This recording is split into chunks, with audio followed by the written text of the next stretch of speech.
Hello everyone, welcome to What If Issei left Los Angeles and inherited the power of Ddraig and Ophis movie. Before we start, please go support Alessandro Gonzalez 54 for writing that awesome fanfic. This is the translated version I made.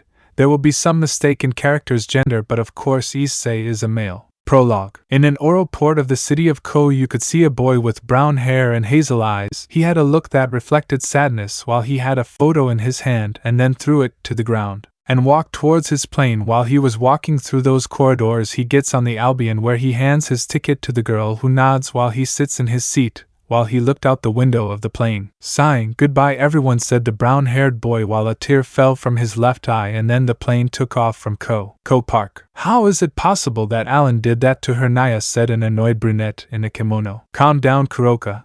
You're not the only one who's upset. Everyone's upset too," said a blonde with glasses. "I agree with my brother Kuroka-san. All of us are angry with the leaders," said a blonde floating on a broom. "TSK, and it wasn't just them but also that dragon," said a short-haired boy. "Kuroka and Vala, Naya, what do you think about this?"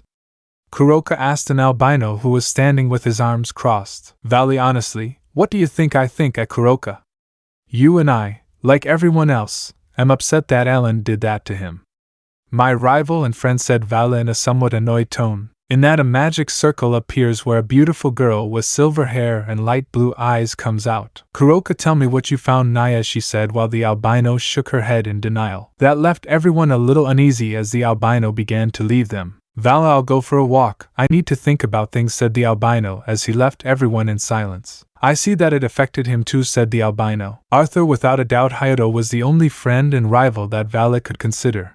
Besides that, he helped her a lot, like he did with all of us. "Right, Rossweiss-san?" the blonde asked while the albino nodded. With Vala, he was walking through Kuoh City while thinking about a certain brown-haired boy. "I still can't believe that those fools Alan did that to Issei, just like that stupid Ddraig," said a voice in the albino's head, who simply nods. At that moment, a magic circle appears in his hatred, while he only makes a face and then leaves there. Underworld, Gremory Castle. A party was being held in Gremory Castle. "This is a real party. You should really look like a knight," said a certain black-haired man with blonde locks, looking at a young redhead. "Sirzechs, if after all this is to celebrate the engagement party that my sister Rias will have with the Succubus," said the Mao. "Also Azazel and Odin?" asked this one. "Azazel Odin said he would come later," he replied. In the middle of the room you could see two brown-haired boys, a man and a woman to be exact. "Ryukun," said a female voice behind the brown-haired boy, who turned around and saw a group of girls. "Ryo laugh, girls," said the brown-haired boy happily while all the girls started kissing him. "Akane," a male voice said behind the brunette. "Akane Kiba-kun, Saji-kun," she said while hugging the blonde and kissing Kiba. Everything in the room was happiness except for a black-haired woman with glasses and long hair and great attributes, while next to her there was a blue-haired woman with short hair and a brunette with braids. Everyone was celebrating, and then they heard Mao Sirzechs. "Sirzechs, attention everyone," he said. "As you know, this party is because the Succubus, or should I say the Succubus, will marry their partners. Let's give a round of applause to Ryo Hyoudou and Akin Hyoudou for the Bostigers," said the Mao, while the aforementioned only greeted while they were with their respective partners. Vala and his group had appeared behind everyone while Odin and Rossweiss were next to him. They all started listening to what the Mao was saying. The next day, in the city of Los Angeles, California, United States, Issei could be seen walking towards a hotel, where he enters and begins walking towards his apartment. "Oh, hello, kid," a male voice said behind Issei. At that, the chestnut tree turns around and sees a man of advanced age. "Issei, oh hello," greeted the brown-haired man, while the man extended his hand. "I am Hyoudou, Issei, sir. And you?" Issei asked the man. "I'm Stan Lean. Call me Stan if you want." "Issei, what are you doing here? Do you live alone?" Stan asked the brown-haired boy. "Issei, yes," affirmed the chestnut, surprising the man. "Stan, aren't you too young to live?" "I'm just saying, you don't have a father or something?" Stan asked while Issei put on a sad face, something that Stan noticed. "I'm sorry, kid," the man apologized, while the brown-haired man shakes his head. "Issei, don't worry, Mr. Stan. Several things just happened, and well, I ended up here," Issei answered him, while Stan nodded. "Stan, I see. Well, if you need to talk, you can come visit me. I'm sure my daughter will like to meet you," the man said while Issei nodded. "Dad!" someone shouted, drawing Issei and Stan's attention. Stan, oh daughter, I'm here, come, I want to introduce you to someone, said Stan. At that the brown-haired man turns around and then he is left dumbfounded seeing a beautiful woman with brown hair and green eyes. They were wearing glasses. Oh hi, I'm Chisado, the brunette appeared while Issei stood. Issei, nice to meet you. I'm Hyoudou. Issei, the brown-haired boy, returned the greeting to the brown-haired girl who nodded. Stan, okay, Issei, we'll talk later. Okay, said the man as he left with the brown-haired woman. Chisado, see you later, Hyoudou-kun. She also said goodbye to Issei, while he just watched as Ivan got out of there. After that, Issei enters his apartment to begin to figure out how to give the whole place a makeover. Time skip. After arranging everything, Issei set the time and realized that it was already 10 p.m., surprising the chestnut tree. Issei, sighing, well, this is a new beginning, Issei said. While he was there, he went to the bathroom to take a bath. After taking a bath, he looks at his face in the mirror, and then closes his eyes, where they open again, showing red eyes with slanted pupils. Issei, sighing, up here I have the power of Ddraig and Ophis, said Issei while looking at his whole body that was full of scars as well as having a somewhat developed body with good muscle mass, not so much. At that the bell rang, making Issei come out of his stupor while his eyes returned to normal, and then he went towards the entrance. When I opened the seal, I was pleasantly surprised to find out who was knocking on my door. Issei, Chisado-san, what are you doing here? Issei asked while looking at the brunette who was standing at Issei's door, while she was holding a tray in her hands. Chisado, well, I wanted to ask you if you want to eat something with me since my father is sleeping, she said while Issei just looked at her, and then he let her in. Thanks, she said while she entered. Issei, for his part, just closed the door to go to the kitchen and get some plates and cutlery. Chisado, I see you've already set up the place, she said while Issei brought the dishes. Issei, it took me all day but I was finally able to finish arranging everything here, Issei answered while he sat down and Chisado served. Chisado, I see. Can I ask you a question, she said, looking at the brown-haired boy who agreed. Well, what I want to ask you is, she said while Issei would open his eyes in surprise while he then puts on a more serious look. Cap 1. Another day had started for Issei, who was getting out of bed to go to the bathroom and start washing his face and brushing his teeth. Wherever he was, he changed to go to school. When he left, he started to go down the stairs and then went outside where he saw a brunette girl with glasses and green eyes wearing a robe, while behind her there was a golden Lamborghini Sian. Wow was the only thing the brown-haired man could say when he saw the car in front of him. What are you waiting for? Come on, we have to go to school, she said to the brown-haired boy, while he got inside just like Issei. Okay, are you ready, she asked. Of course, Issei said with some emotion, and then both of them left there. While they were both in the car, either of them said a word to each other. Chisado-san, Issei said while the chestnut continued looking ahead. What's wrong, Hyoudou-kun, she replied while Issei looked at her. What would you have done if, despite everything you had fought for and the people you once knew, they had changed you because they believed you were not worthy of that gift? Issei asked. I sincerely believe that I don't know how to answer that question, Hyoudou, but I'm sure of this, that if they did that to you, it's not worth crying for someone or even begging for it. Move on above all else, she spoke as they stopped in front of the university where Issei would study. Issei, for his part, just remained reflecting on Chisado's words and then got out of the car and went to the academy. City of Kuoh. Academy Kuoh. Rosweiss could be seen walking through the halls of the school while thinking about a certain chestnut tree. Where are you, Issei-kun, she thought as she brought her hand to her chest right on her heart. Rosweiss, and a female voice spoke from behind the silver-haired girl, who turned around and saw another girl with brown hair and pigtails. Rhea-chan, what are you doing here?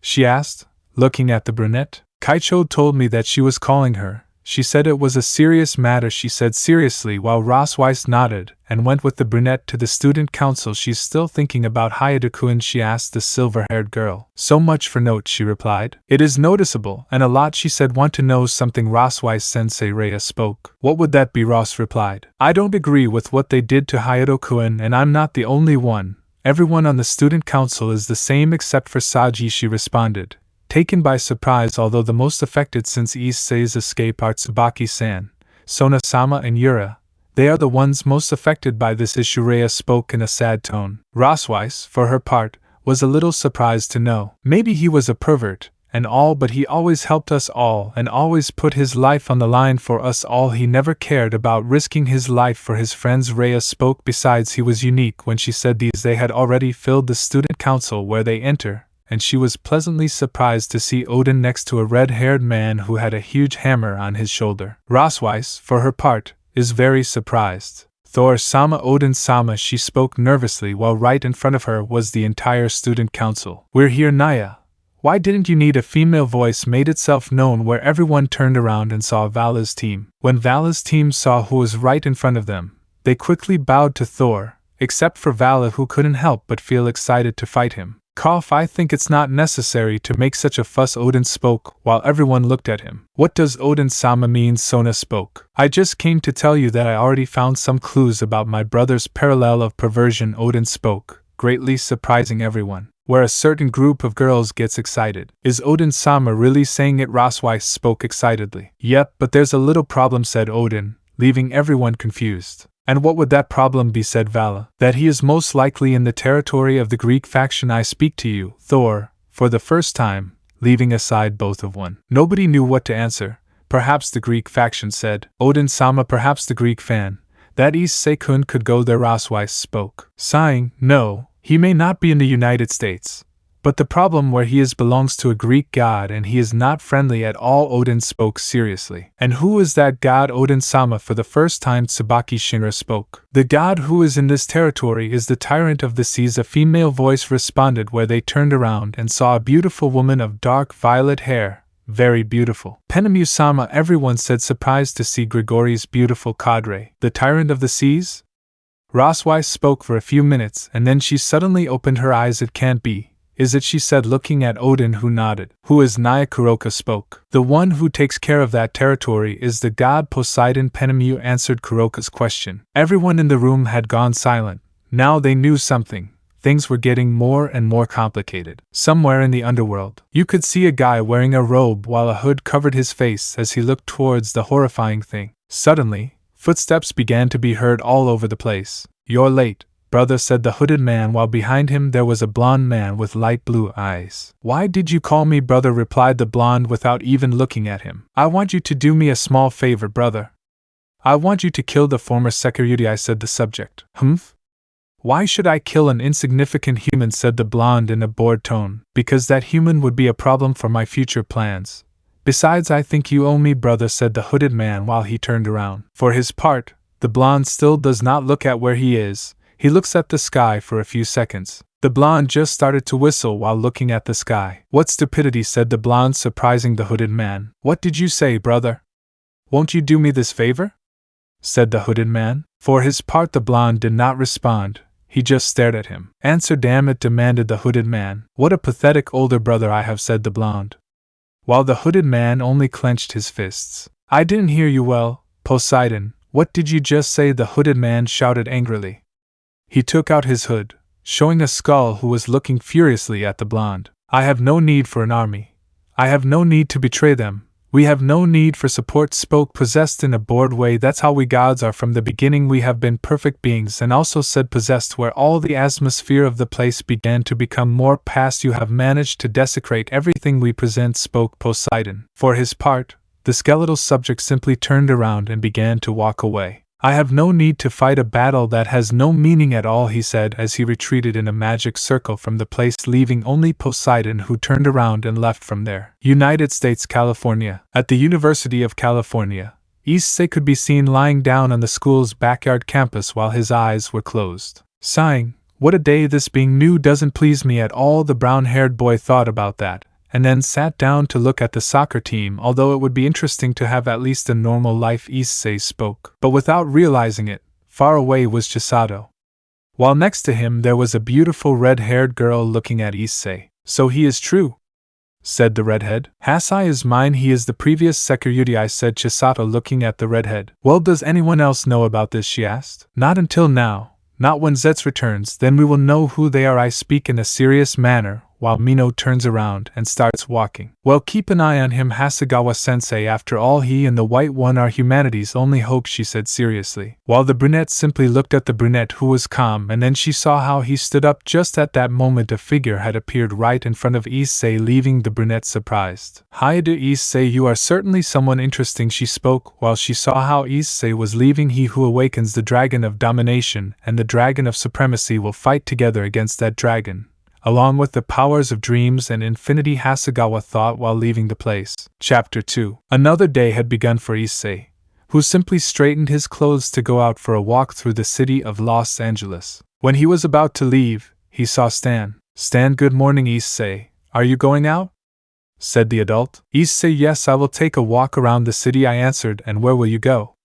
Issei asked. "Stan, I'll go out to the patio for a while to get some air," he replied, while Issei and they began to go down the stairs. When they got outside, Stan said goodbye to Issei while he raised his hands and left. While in a window you could see a certain brunette watching Issei, and then she left. "Issei, you were walking through the city of Los Angeles in a very calm manner, and then you saw a video game store where you entered it." Issei, "Wow, this place is huge," Issei thought as he looked at the store. In that, Issei sees a game called Mortal Kombat where Issei takes it and goes to the cash register, and then leaves from there. After buying the game, Issei continued walking through the mall while in the distance someone was following him without the brown-haired man noticing. Issei spent the whole day watching the city, where he was then eating in a park where he then spent a few minutes looking at the sky. Sighing, "It's been so long since I had so much fun," Issei thought. At that, the sky turns completely purple, where the brown quickly puts on guard while looking at everyone in search of his attackers. Suddenly he stands on his feet to hear footsteps approaching the chestnut tree, where he quickly dodges several arrows, where Issei looks and realizes that there was no one there. "You are certainly someone who doesn't have many talents,"